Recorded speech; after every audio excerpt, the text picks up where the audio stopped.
कुरान से इस्लाम धर्म चलता है, गीता से हिंदू धर्म चलता है, गुरु ग्रंथ साहिब से सिख धर्म चलता है, बाइबल से ईसाई धर्म चलता है, लेकिन मेरे बाबा साहब के संविधान से पूरा भारत देश चलता है। आज सभी लोग संविधान के ऊपर में चर्चा कर रहे हैं। मैं सिर्फ इतना कहना चाहता हूं, जब संविधान सर्वोपरि है, संविधान इस देश का राष्ट्रीय ग्रंथ है, संविधान सबसे ऊपर है, तो फिर हम संविधान को हम मानते क्यों नहीं? संविधान को हम जानने का प्रयास करते नहीं, ये समस्या हमारे सामने है। और ये तमाम बातें जो आ रही है इस सामने के अंदर में कि हम संसद में आए इसलिए है कि हमें संविधान बदलना है, और 70 सालों से यही चर्चा होती आ रही है कि हमें संविधान बदलना है। आपको विचार करना पड़ेगा। रायलू साहब ने कहा, जावेद पाशा साहब ने कहा कि आज अगर हम बात करते हैं संविधान बदलने की, अगर तमाम इस देश के अंदर में चर्चा हो रही है, तो हम संविधान लिखने के पहले की अगर हम बात करते हैं, कौन सा राज्य था, किसका क्या चलता था, किससे यह देश चलता था? उस समय मनुस्मृति चलती थी। और मनुस्मृति में क्या था?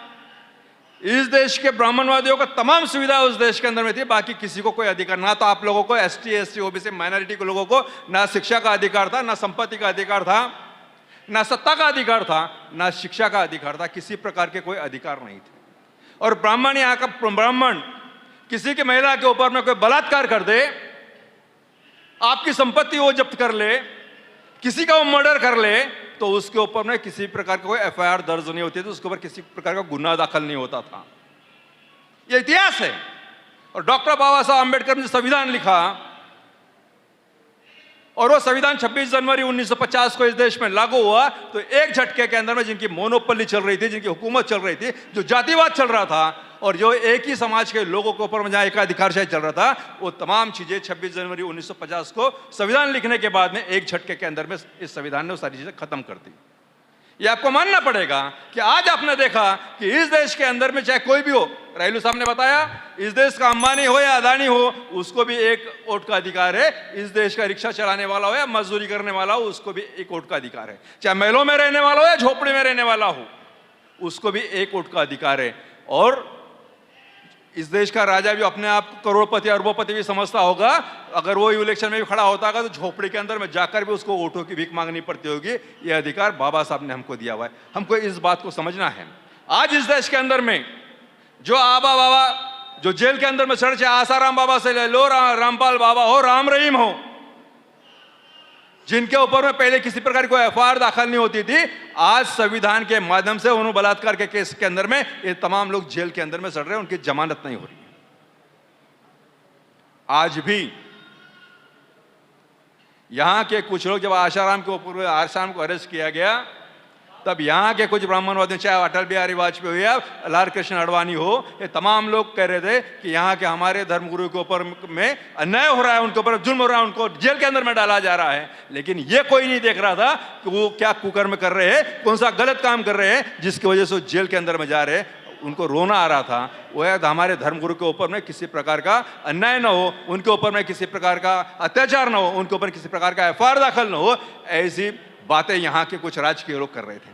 आज आप देखते हो, संविधान होने से वो लोग आज अंदर में हैं। आज अगर हमारे ऊपर में अन्याय होता है तो हम अगर उसका प्रतिकार करते हैं, करने का अधिकार भी हमको संविधान ने दिया। जैसे रायलू साहब ने बताया, आर्टिकल 14, आर्टिकल 15, आर्टिकल 16, ये सारी चीजें बताने उन्होंने ये बताया। आर्टिकल 19 भी उन्होंने बताया है। आर्टिकल 19 आज मैं आपके सामने बोल रहा हूं ना, ये आर्टिकल 19 मेरे को बोलने की इजाजत देती है, मेरे को मोर्चा निकालने की इजाजत आर्टिकल 19 देती है,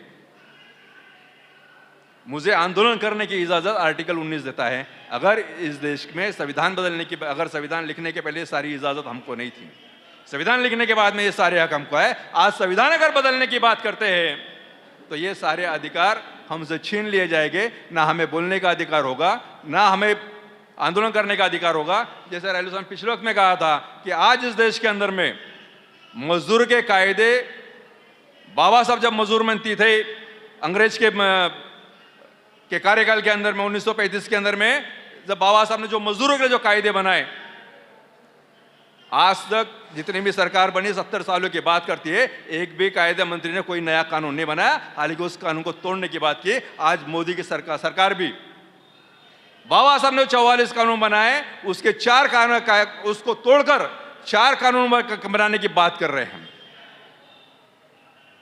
आज मजदूरों के लिए हम लोग जो लड़ाई कर रहे हैं, मजदूर के हक की हम लड़ाई करते हैं, आज नौकरी की हम लोग बात करते हैं, ये आंदोलन करने की हम लोग बात करते हैं, तो आज वो 4 कानून तोड़ने के लिए उसके अंदर क्या है। मैं एक छोटी सी बात कह देना चाहता हूं कि आज अगर मजदूर की लड़ाई लड़ रहे तो हमको यूनियन बनाने का भी अधिकार नहीं रहने वाला है।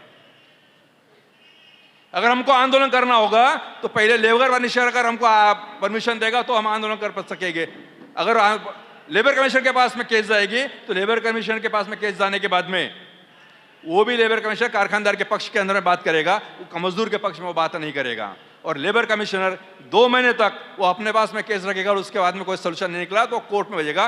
कोर्ट आपको इजाजत देगा तो आप आंदोलन कर सकोगे, अन्यथा आप आंदोलन नहीं कर सकते। अगर जैसे आज हमें परमिशन भी नहीं मिलती है तो भी हम जबरदस्ती आंदोलन करते हैं, अपने हक के लिए लड़ने की बात करते हैं, तब अगर वो कानून बना रहे हैं कि अगर हमें परमिशन नहीं मिलती है, अगर यूनियन अगर आंदोलन करती है तो उनके ऊपर 50,000 रुपए का जुर्माना लगाया जाए।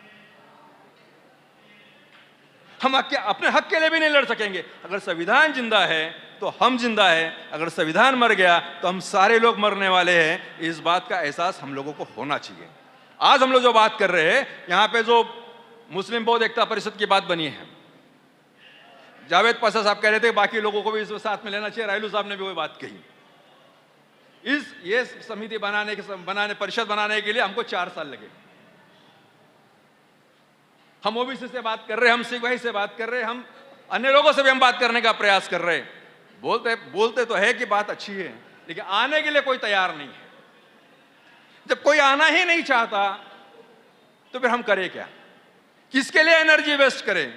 हमारे पास में अगर पर्याय है कि भाई ठीक है कोई नहीं आए तो नहीं आए, अगर हम मिलकर कर सकते तो हम करें। हमने वो शुरुआत की और हमने वो सारी चीजें करने का प्रयास किया और उसका अंजाम अभी आप देख रहे हो। आने वाले समय के अंदर में हम चाहते हैं चाहे कुछ भी हो, बौद्ध मुस्लिम एकता परिषद के माध्यम से हम किसी को लड़वाना नहीं चाहते, हम किसी से झगड़ना नहीं चाहते। हम चाहते हैं कि अगर ये 2 समाज इकट्ठा होकर, जिस तरह के रायलू साहब ने बताया और पाशा साहब कह रहे थे कि बाबा साहब को मदद करने वाले मुस्लिम लोग, मदद उन्होंने की। जब मदद करने की बात आई है कि इंसानियत की लड़ाई के अंदर में मुस्लिमों ने बाबा साहब का साथ दिया, मुस्लिमों ने महात्मा ज्योतिराव फुले का साथ दिया, और आज इंसानियत की लड़ाई लड़ने के लिए अगर 2 समाज इकट्ठा होते हैं तो दूसरे को पेट में क्यों खलबली मचती है? आज हम चाहते हैं कि अगर हम लोग मिलकर, सब लोग यहां पर सियासत की बात करते हैं लेकिन मैं उसके ऊपर मैं नहीं जाना चाहता हूं। मैं इतना ही कहना चाहता हूं, संविधान की बात जहां तक आ रही है और संविधान को लेकर सब लोगों ने बात की, मैं सिर्फ इतनी एक बात कहना चाहता हूं कि आज सारे लोग असहिष्णुता की बात करते हैं और यहां पर अगर किसी ने कुछ कह दिया, किसी को तकलीफ होगी तो लोग देश छोड़कर जाते हैं। लोग ऑस्ट्रिया में जाकर बसना चाहते हैं, लोग फ्रांस में जाकर बसना चाहते हैं, लोग हर जगह जाकर बसना चाहते हैं, लेकिन भारत में रहना पसंद नहीं कर रहे। और ये सेंट्रल गवर्नमेंट का सर्वे है कि हर साल 4 से 4.5 हजार लोग देश छोड़कर विदेशों में जाकर रहना पसंद कर रहे हैं, वहां की नागरिकता ले रहे। क्यों? मैं आपको एक चीज बता दूं कि बाबा साहब अंबेडकर का अपमान कदम कदम पर हुआ है। जन्म से लेकर मरने तक उनका अपमान हुआ है, उनको गद्दार कहा गया है, उन्हें देशद्रोही कहा गया है। लेकिन जब बाबा इतना अपमान सहा, लेकिन जिस समय बाबा साहब ने संविधान लिखा उस समय ने बाबा साहब ने किसी के भी प्रति बदले की भावना नहीं रखी। ये बात तो हमको मानना पड़ेगा। अगर बाबा साहब ने बदले की भावना रखी होती तो आज ब्राह्मणों की स्थिति क्या होती है आप लोगों को समझ लेना चाहिए। लेकिन बाबा साहब ने सभी लोगों के साथ में समान भाव रखा और सबको संविधान के अंदर में उनके हक और अधिकार उनको वहां पर दिए। वो अलग चीज है। लोग बदनाम करने के लिए कुछ भी कह दिया। पाशा साहब ने बताया कि यहां पर जो चीज भी मिल रहा है वो बौद्धों को मिल रही है, अन्य लोगों को नहीं मिल रही है। ये उन्होंने इस तरह का गलत प्रचार किया, अफवाह फैलाई और लोगों के दिमाग में डाला अरे संविधान के अंदर में तो बौद्धों के लिए, बाकी अन्यों के लिए कुछ भी नहीं है। ये चीजें यहां पर बताने का प्रयास किया गया। आज जिस तरीके से संघर्ष करने की बात हो रही है और ये संविधान बचाने की जहां तक बात है, उसके लिए तो हमें लड़ना पड़ेगा, उसके लिए संघर्ष करना पड़ेगा और वो चीज, उसका प्रयास तो हम लोग कर रहे हैं। मैं सिर्फ इतना कहना चाहता हूं, हुजूम देख के रास्ता नहीं बदलते हम, हुजूम देख के रास्ता नहीं बदलते हम, किसी के डर से इरादा नहीं बदलते हम, किसी के डर से इरादा नहीं बदलते हम। हजार जेर कदम रास्ता हो कांटों का, हजार जेर कदम रास्ता हो कांटों का, जो चल पड़े हैं तो इरादा नहीं बदलते हम, जो चल पड़े हैं तो इरादा नहीं बदलते हम मुस्लिम बौद्ध एकता परिषद के माध्यम से हम लोग जो करना चाहते हैं, एकता लेकर बनाए रखना चाहते, चाहे कुछ भी हो, किसी भी परिस्थिति के अंदर में आपस में हमें किसी प्रकार का उससे संघर्ष नहीं करना है, हमें एकजुट बचा के रखनी है और बाबा साहब के विचारों को लेकर अगर हम चलते हैं, संविधान के ऊपर में विश्वास करते हैं, तो हम बहुत आगे तक जाते हैं। मैं इतना ही कहना चाहता हूं साथियों, और अपनी बात को खत्म करना चाहता हूं। मेरे सर को जो ताज मिला बाबा आपके संविधान से, मेरे सर को तो ताज मिला बाबा आपके संविधान से, मुझे जो इज्जत और शोहरत मिली है बाबा आपके संविधान से, औरों को जो मिला किस्मत से मिला, औरों को जो मिला वो किस्मत से मिला, मुझे तो किस्मत भी मिली बाबा आपके संविधान से।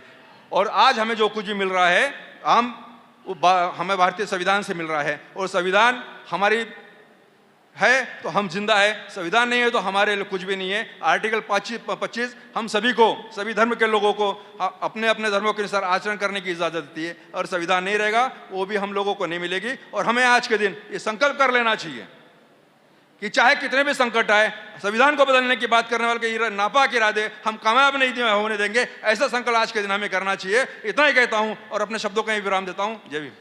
वीडियो के प्रायोजक हैं सुरेश इलेक्ट्रॉनिक्स। अब अपने घर को बनाए स्मार्ट और सुविधाजनक। ले जाइए सभी ब्रांड्स के होम अप्लायंसेस, वो भी 0% फाइनेंस पर। हमारा शोरूम आज ही विजिट करें। बैंक ऑफ महाराष्ट्र के सामने कामठी। नया फोन लेने के बारे में सोच रहे हो तो सीधे चले आइए ओमकार मोबाइल। यहाँ आपको मिलेंगे सभी ब्रांड्स के नए मोबाइल, और वो भी 0% फाइनेंस के साथ, और साथ ही पाइए सरप्राइज गिफ्ट भी। तो आज ही आइए ओमकार मोबाइल, गुजरी बाजार चौक, कामठी।